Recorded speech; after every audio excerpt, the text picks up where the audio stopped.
ആമിക്കൂസ് ഡ്രീംസിൻ്റെ പുതിയൊരു വീഡിയോയിലേക്ക് എല്ലാവർക്കും സ്വാഗതം. അപ്പോൾ രാവിലെ ഈ രണ്ടാളെയും പുറത്തേക്ക് ഇറക്കിയതാണ്.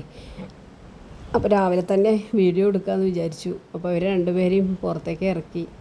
അപ്പോൾ ഞാൻ ഈ വീഡിയോയിൽ പറഞ്ഞ പോലെ തന്നെ മിക്കു ഞാനും ഇത്രയും അടുപ്പാവാനും പിന്നെ എനിക്ക് പറ്റിയതും എന്താണെന്നാണ് ഞാനിപ്പോൾ പറയണത്. അപ്പോൾ ഞാൻ പല വീഡിയോകളിലും മുമ്പത്തെ ഇതിലൊക്കെ ഞാൻ പറഞ്ഞിട്ടുണ്ടായിരുന്നു. എന്നാലും ഞാനിങ്ങനെ ഇവരെ മാത്രം ഇങ്ങനെ നോക്കിയിട്ട് കഴിയുമ്പോൾ പലർക്കും ഉണ്ടാവും എന്താ എനിക്കെന്ത് പറ്റി, അല്ലെങ്കിൽ എന്തിനാ ഇങ്ങനെ ചെയ്യണമെന്നൊക്കെ ഉള്ളൊരു ചോദ്യങ്ങളൊക്കെ വരാം ഒരു പക്ഷേ. അപ്പോൾ മൃഗങ്ങളോട് എന്തിനാ അങ്ങനെ, അതും പ്രത്യേകിച്ച് നായ്ക്കുട്ടികളോട് എന്തിനാ അത്രയധികം സ്നേഹം എന്നുള്ളത് ഞാൻ പറയണത് കേൾക്കുമ്പോൾ ഒരു പക്ഷേ ചിലർക്കെങ്കിലും മനസ്സിലാവും മൃഗങ്ങളോടുള്ള സ്നേഹം എന്താണെന്നല്ല, പ്രത്യേകിച്ചും ഇങ്ങനത്തെ ഉള്ള പെറ്റ്സിനോട്. അപ്പോൾ ഞാൻ സ്കൂളിൽ ജോലി ചെയ്തിരുന്ന ഒരാളാണ്. ഞാൻ ജോലി ചെയ്തുകൊണ്ടിരിക്കുന്ന സമയത്ത് പിന്നെ മിക്കുനെ വാങ്ങാമെന്ന് പറഞ്ഞപ്പോൾ ഞാൻ ഒരുപാട് എതിർത്തിക്ക് ഇഷ്ടമുണ്ടായിരുന്നില്ല. എനിക്ക് നായ്ക്കുട്ടികളെയൊന്നും ഇഷ്ടമില്ല.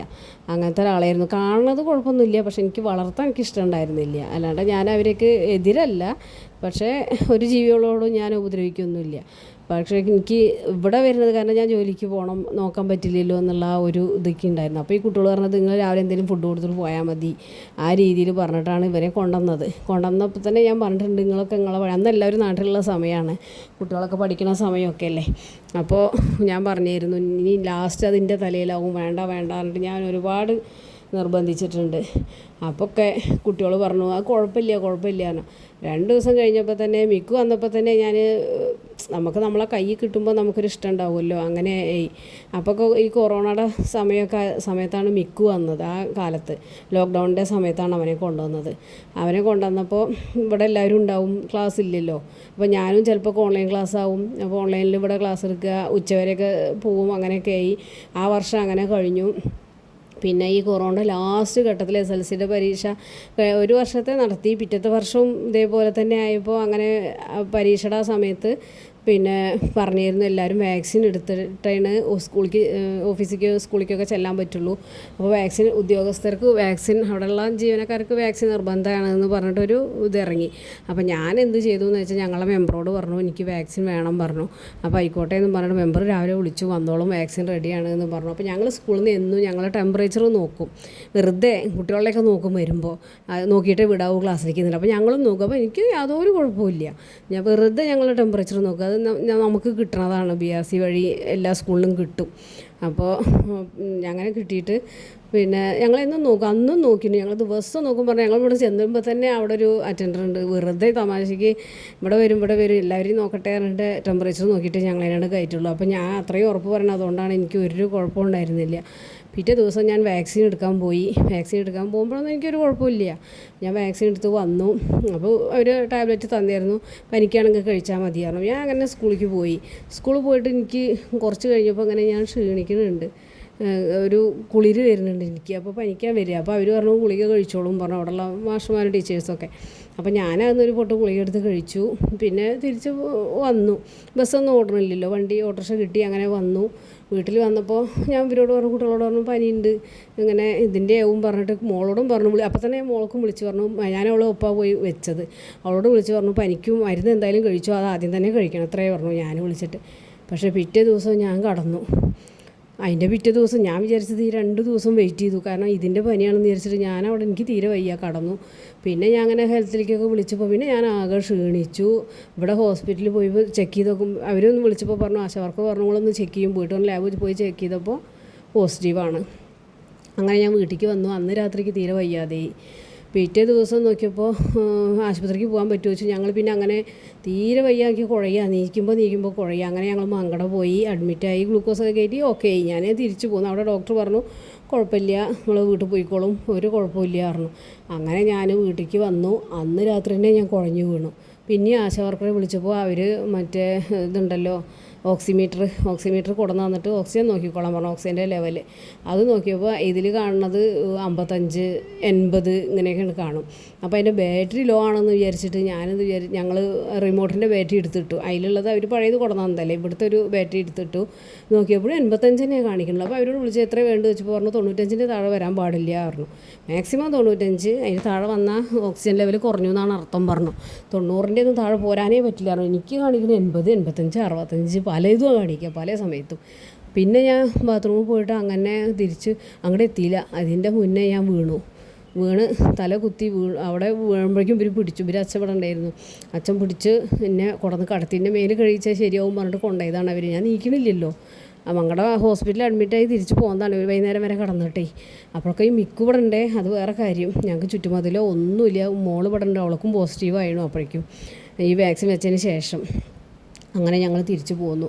ഇവിടെ വന്ന് പിറ്റേ ദിവസം വന്നത് ഞങ്ങളിങ്ങനെ വിളിച്ച് പറഞ്ഞപ്പോൾ അവർ പറഞ്ഞു ആംബുലൻസിൽ ഇനി പോകാൻ പറ്റുള്ളൂ, വേറെ വണ്ടി കിട്ടില്ലെങ്കിൽ ആംബുലൻസിൽ പോയിക്കോളും. ഞങ്ങൾ പെരിന്തൽമണ്ണ പോയി അഡ്മിറ്റാവാൻ നോക്കിയപ്പോൾ അവരവിടെ പറഞ്ഞു വെൻറ്റിലേറ്റർ ഇല്ല, ഞങ്ങൾ EMS MES പോയിക്കോളും പറഞ്ഞു.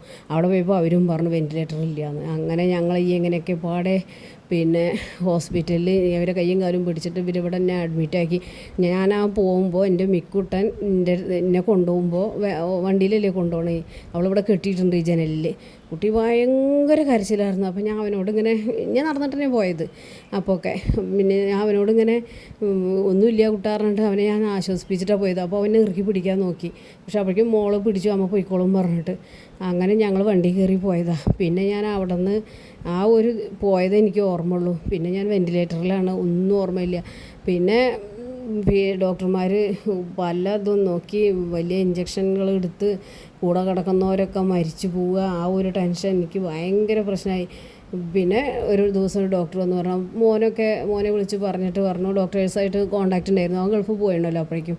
അപ്പോൾ അങ്ങനെ കോൺടാക്റ്റ് ഉണ്ടായിട്ട് ഡോക്ടർ വിളിച്ച് പറഞ്ഞു പിന്നെ 2% കൂടിയേ ഉള്ളൂ, മോൻ വന്ന് കണ്ടുപോയിക്കോളൂ പറഞ്ഞു. അങ്ങനെ മോന് നാട്ടിലേക്ക് വരികയാണ്. അപ്പോൾ എന്നോട് ഡോക്ടർ ഒരു ദിവസം എല്ലാ ഡോക്ടർമാരും ടൗൺസിൽ വന്നപ്പോൾ എന്നോട് പറഞ്ഞു പിന്നെ ചേച്ചി പ്രാർത്ഥിക്കൂ, ഞങ്ങളെ മെഡിക്കൽ ഫീൽഡിൽ എല്ലാതും ഞങ്ങൾ ചെയ്തു, അപ്പോൾ ഇനി ഒന്നും ചെയ്യാനില്ല. അപ്പോൾ ചേച്ചി ദൈവത്തോട് 2% ഉണ്ട് ഇനി, അതുകൊണ്ട് ദൈവത്തോട് പ്രാർത്ഥിക്കണം പറഞ്ഞു. ഇവരിൻ്റെ അടുത്ത് നമശിവായ ചൊല്ലി കിടക്കുക 1500 പ്രാവശ്യം ചെല്ലിയെന്നൊക്കെ കൂടെ നിൽക്കണ്ടല്ലോ, ഹസ്ബൻഡ് നിൽക്കണ്ടല്ലോ പറയുക. ഞാനതൊക്കെ ചെല്ലും. എവിടെ എനിക്കെൻ്റെ മിക്കുവിൻ്റെ മുഖം പിന്നെ നമുക്കുണ്ടല്ലോ മരിക്കാൻ നേരത്ത് ജീവിക്കണം തോന്നും. സത്യം പറയണം, മരിക്കാൻ നേരത്ത് നമുക്ക് ജീവിക്കണം തോന്നും. അങ്ങനെ ഞാൻ ഒരുപാട് കുട്ടി വീഡിയോ കോളിലൊക്കെ എനിക്ക് കാണിച്ചു തരും ഇങ്ങനെ. പക്ഷേ എനിക്ക് മുണ്ടാനോ അല്ലെങ്കിൽ ഓക്സിജൻ ഇല്ലല്ലോ, ഈ വെൻറ്റിലേറ്ററിലല്ലേ, ഞാൻ അങ്ങനെ കാണും കുട്ടീനെ. അവങ്ങനെ നോക്കുന്നുണ്ടാവും. ഞാനിപ്പോൾ മിക്കുവിനെ കാണാൻ വേണ്ടിയിട്ട് ഇങ്ങനെ വിളിക്കും. അപ്പോൾ എന്നിട്ട് ഞാൻ അങ്ങനെ അവിടെ കടന്ന് മോനൊക്കെ കാണാൻ വന്ന് മോൾക്ക് ഇത് അറിയില്ല ഞാൻ അങ്ങനെ സീരിയസ് ആണെന്നുള്ളത്. കാരണം നമ്മൾ വീട്ടിലില്ല, അവളെ ആരും അറിയിച്ചിട്ടില്ല. പക്ഷെ മോനറിയാം, ഡോക്ടേഴ്സായിട്ട് കോൺടാക്റ്റ് ഉണ്ടാവുകൊണ്ട് അവനറിയാൻ വന്നു, എന്നെ കണ്ടു തിരിച്ചു പോന്നു. പിന്നെ പിറ്റത്തെ ദിവസം ഓക്സിജൻ ലെവലിൽ ചെറിയൊരു പുരോഗതി കണ്ടപ്പോൾ ഡോക്ടർമാർ ഓടി വന്ന് പറഞ്ഞു മോണിറ്റർ നോക്കിയിട്ട്, ചേച്ചി പിന്നെ കുഴപ്പമില്ല. അപ്പം ഞാൻ അതിൻ്റെ തലേ ദിവസമാണ് ഈ മരിക്കുകയാണെന്നുള്ളത് കണ്ടിട്ട് ഒരു 1.5 ലക്ഷത്തിൻ്റെ ഒരു ഇഞ്ചക്ഷനൊക്കെ എനിക്ക് എടുത്ത് ഒരുപാട് ബുദ്ധിമുട്ടി. അത് ചെയ്യണമെങ്കിൽ ഞങ്ങൾ ഇവിടെ നിന്ന് വേറെ എവിടേക്കെങ്കിലും കൊണ്ടുപോകാനൊക്കെ നോക്കി. പക്ഷേ അവിടേക്കൊക്കെ ലക്ഷങ്ങൾ നമ്മളെ കയ്യിലാണ്, അതൊന്നും ഇല്ല. അങ്ങനെ ആയിട്ട് അവിടെ തന്നെ കടന്നു. ആ സമയത്താണ് എനിക്ക് കുട്ടികളുടെ അടുത്തേക്ക് ഒന്നും കൂടി തിരിച്ച് വരണം തോന്നിയത്. അങ്ങനെ ഞാൻ 2-3 മാസം അവിടെ വെൻറ്റിലേറ്ററിൽ കിടന്ന് വീട്ടിൽ ഓക്സിജനിലായിരുന്നു. പക്ഷേ എൻ്റെ മിക്കുട്ടൻ എൻ്റെ അടുത്ത് ഈ ഓക്സിജൻ സിലിണ്ടർ ഒന്ന് വാടകയ്ക്കെടുത്ത് വേറൊന്ന് സാധാ പാലിയേറ്റീവിൻ്റെ സിലിണ്ടറായിരുന്നു വലുത്, മറ്റതൊന്ന് ഈ കുട്ടി ഇതിൻ്റെ വയറുമേലേക്കൊന്ന് ചാടുക, ആരെങ്കിലും തൊട്ടാവാൻ കൂടെ ഓടി വരും വേണ്ടാന്ന് പറഞ്ഞിട്ട് എൻ്റെ കട്ടിലിൻ്റെ അടിയിൽ ഈ കുട്ടി 4 മാസവും ഈ കുട്ടി കിടന്നുള്ളൂ ഞാൻ കിടക്കുമ്പോൾ എൻ്റെ ഒപ്പം. പിന്നെ ഇവരൊക്കെ ഓരോ വഴിക്ക് പോയി. ഞാൻ ഒന്ന് നടക്കാറായേക്കുമ്പോൾ പലരും പണിക്ക് പോയി. ഹസ്ബൻഡാണെങ്കിലും പണിക്കൊക്കെ പോകണ്ടേ, കടയിൽ പോലൊക്കെ തുടങ്ങിയപ്പോൾ ഞാനിവനും മാത്രമായിരുന്നു. അപ്പോൾ ആ സമയത്ത് ഞാനിവനെ മൂത്രമൊഴിക്കാൻ മതിലില്ലല്ലോ, കുട്ടീനെ വിടാൻ പറ്റില്ലേ, എഴുതിട്ടിട്ടല്ലോ. അപ്പോൾ എനിക്കൊന്ന് കുലുങ്ങുമ്പോഴേക്കും എനിക്ക് ശ്വാസം മുട്ടും കിതപ്പ് വരും, പിടിച്ച് നടക്കാനൊന്നും വയ്യ അവനെ. ആ രീതിയിലായിരുന്നു ഞാൻ. പക്ഷേ അവൻ്റെ അടുത്ത് ഒരുപാട് അഡ്ജസ്റ്റ് ചെയ്തിട്ടുണ്ട് മിക്കുട്ടൻ. അന്നാണ് ആ വയ്യാതെ കിടക്കുന്നതിന് ശേഷമാണ് ഞാൻ മിക്കുട്ടൻ്റെ സ്നേഹം എന്താണെന്ന് മനസ്സിലായത്. മിക്കു ഒരു പക്ഷേ എന്നെയും മനസ്സിലാക്കിയിരുന്നു. ഞാൻ എന്നെ അവൻ മനസ്സിലാക്കി അത്ര ചിലപ്പോൾ ഞാൻ അവനെ മനസ്സിലാക്കിയിട്ടുണ്ടാവില്ല എന്ന് പറയാം. എനിക്ക് ബാത്റൂമിൽ പോകാൻ വേണ്ടിയിട്ട് ഇവരെല്ലാവരും കൂടി എടുത്തിട്ടാണ് കൊണ്ടുപോവുക ഡിസ്ചാർജ് ചെയ്ത് വന്നപ്പോഴേ. പിന്നെ ആംബുലൻസ് വന്നിട്ട് അതിൽ തന്നെ ഓക്സിജൻ ഇല്ലാതെ എനിക്ക് ഒരു നിമിഷം പറ്റില്ല. ആ രീതിയിലല്ലേ ഞാൻ പോയിരുന്നു. അപ്പോഴൊക്കെ ഈ കുട്ടി ഭയങ്കര കരച്ചിൽ പറയും. എല്ലാവരും കൂടി ബാത്റൂമിലേക്ക് എടുത്ത് കൊണ്ടുപോകുമ്പോൾ മിക്കു കരഞ്ഞോടും. അവനെ ഇവിടെ കെട്ടിയിട്ടിട്ട് അവരെന്നെ കൊണ്ടുപോവുക. കാരണം എന്തിനാണ് കൊണ്ടുപോകണ് എവിടേക്കാണെന്ന് അറിയില്ലല്ലോ ആ ഒരു ഇതിൽ. അപ്പോൾ പിന്നെ ഞാൻ ആര് എന്ത് ചെയ്യുകയാണെങ്കിലും എൻ്റെ ഓക്സിജൻ്റെ വയറൊക്കെ അവൻ കാണാം ചവിട്ടാതെ അപ്പുറത്തേക്ക് കിടക്കണം. ഞാൻ ഇവ എല്ലാതും ഉപദ്രവിച്ച് കേടുവരുത്തിയിരുന്ന സമയം ഉണ്ടായിരുന്നു. ഇവിടെ സോഫ ആയാലും കസേര ആയാലും കടിച്ചു മുറിച്ചിടുന്ന ഒരു പ്രായമാണ് അവനപ്പോൾ ആ സമയത്ത്. 3 വർഷം മുമ്പല്ലേ. ആ കുട്ടി എൻ്റെ ഈ വയറൊക്കെ ഞങ്ങൾ വരുമ്പോൾ ഡിസ്ചാർജ് ചെയ്യുമ്പോൾ ഞങ്ങൾക്ക് ഈ താഴത്തെ ഈ ഫ്ലോറ് മാത്രമല്ലേ ഉള്ളൂ, മുകളിലേക്കൊന്നും ഞങ്ങൾ എടുത്തിട്ടില്ലല്ലോ. എന്താ ചെയ്യാന്ന് ഓർത്ത് ഞങ്ങൾ പിന്നെ ഈ കുട്ടി കണ്ടിരുന്നു ആ അത്രയും ശ്രദ്ധിച്ചിട്ട്. എൻ്റെ ഒരു മരുന്ന് ഇവിടെ വെക്കുകയാണെങ്കിൽ പോലും അവൻ അതിൻ്റെ അപ്പുറത്ത് കൂടെ പോവും. ഒന്നും എടുക്കുക നശിപ്പിക്കുക ഒന്നുമില്ല. ഈ കട്ടിലിൻ്റെ അടിയിൽ നിന്ന് ഞാൻ ഏത് കട്ടിലാണ് കിടക്കണമെന്ന് വെച്ചാൽ അവിടെ കുട്ടി കൂടിയിരുന്നു. ചോറിനാൻ വിളിച്ചാൽ തന്നെ നീക്കില്ല. ഞാൻ ഒന്ന് മിക്കുവോ എന്നിട്ട് മെല്ലെ വിളിക്കുമ്പോഴാണ് ഒന്ന് നീച്ച് വരിക. അപ്പോൾ അതാണ് മിക്കൂട്ടൻ. ഇപ്പം ഭീകരനാണെങ്കിലും അവൻ എനിക്ക് തന്ന ഒരു സപ്പോർട്ടും സ്നേഹവും ഉണ്ടല്ലോ, ഒരുപാട് വലുതാണ്. ഞാൻ അവനെ ഒരു ദിവസം പുറത്തേക്ക് ബാത്റൂമിലേക്ക് ഇറക്കിയപ്പോൾ ഈ കുട്ടി പൂച്ചേരി കടറാണ്ട് ഓടി. ഞാനവിടെ എനിക്കങ്ങനെ ഓടിയിൽ അവൻ്റെ കയ്യിൽ നിന്ന് പോവുകയും ചെയ്തു, ഞാനവിടെ വഴിക്ക് വീഴുകയും ചെയ്തു. നല്ല മഴക്കാലമായിരുന്നു. പക്ഷേ ഈ കുട്ടിയുണ്ട് തിരിഞ്ഞിട്ട് എൻ്റെ അടുത്ത് വന്നിട്ട് ഓടി വന്നിട്ട് എന്നെ നക്കുകയോ ഉമ്മയ്ക്കുകയോ എന്തൊക്കെയോ ചെയ്യുന്നുണ്ട്. എന്നിട്ട് എൻ്റെ മേലെ അവിടെയുണ്ട് ഇരുന്ന് വന്നിട്ട് പറ്റി പിടിച്ചിട്ട്. എനിക്കതൊക്കെ ഓർക്കാൻ പോലും വയ്യ, അത്രയും സ്നേഹമാണ് മിക്കുവിൻ്റെ. അപ്പോൾ ഇന്നത്തെ വീഡിയോ ഇത്രയൊക്കെ തന്നെയുള്ളൂ. ബാക്കി മിക്കുവിൻ്റെ കഥകളൊക്കെ ആയിട്ട് ആമി പിന്നീട് വന്നതാണ്. അതാണ് ആമിയുടെ കാര്യമൊന്നും പറയാത്തത്. അപ്പോൾ അടുത്ത വീഡിയോയിലേക്ക് വരാം. അപ്പോഴേക്കും